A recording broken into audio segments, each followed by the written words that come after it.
सर्वे जनाः सुखिनो भवन्तु।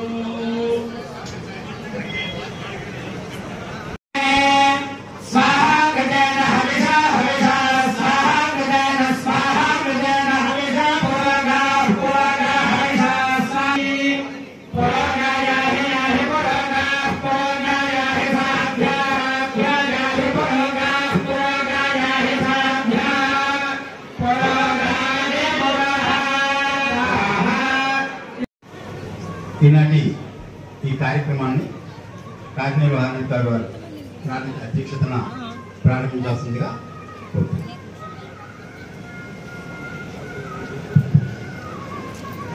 వర్షం వస్తే కనుక జనరేటర్ షాక్ కొట్టడం కానీ షార్ట్ సర్క్యూట్ కాకుండా, అలాగే సాటర్డేస్ ప్రతి సాటర్డేస్ మెడికల్ అండ్ హెల్త్ వాళ్ళు ప్రతి సాటర్డే వచ్చి అన్నదానం దగ్గర గోకులం దగ్గర ఒక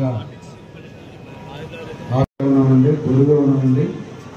ఏదైతే మీరు ఇచ్చారో వాళ్ళందరూ మమ్మల్ని మిమ్మల్ని ఉంచున్నారు. మీ వల్ల మాకు అభివృద్ధి వచ్చింది.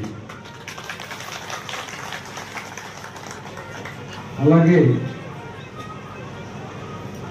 మెట్ల మీద కొన్ని చోట్ల నడవలేని భక్తులకి పాపం శిక్షణ మీద ఏదైతే మంచిగా కూర్చోమనో చెప్పి చేసిన సంఘాలు ఉన్నాయి. వివిధ కార్యక్రమాలు ముఖ్యంగా సన్నోత్సవం, తీర్థ ప్రదక్షిణ, కళ్యాణం, యాగం, మిగతా అన్ని కార్యక్రమాల్లో కూడా మీరందరూ భాగస్వాములై వచ్చిన భక్తులందరూ కూడా ప్రత్యేకంగా సేవలను అందించినందుకు మనందరూ కూడా ఒకసారి ఇక్కడ కలుసుకోవడం, ఒక ఆత్మీయ కలయికంగా ఉంటుందనే ఉద్దేశంతో ఈ సమావేశాన్ని మనం ఏర్పాటు చేసుకోవడం జరిగింది. Morning department officers, all departments వాళ్ళు ఏర్పడతాయి. మరుసాంచి మీ అందరితో కూడా మనం సమావేశాన్ని ఏర్పాటు చేసుకుంటాం. సో ఇదైతే నేను మాట్లాడలేకున్నాను కానీ ఎండతో సేవ చేయించుకున్నందుకు కనీస మర్యాద చెప్పాలి అని చెప్పాను.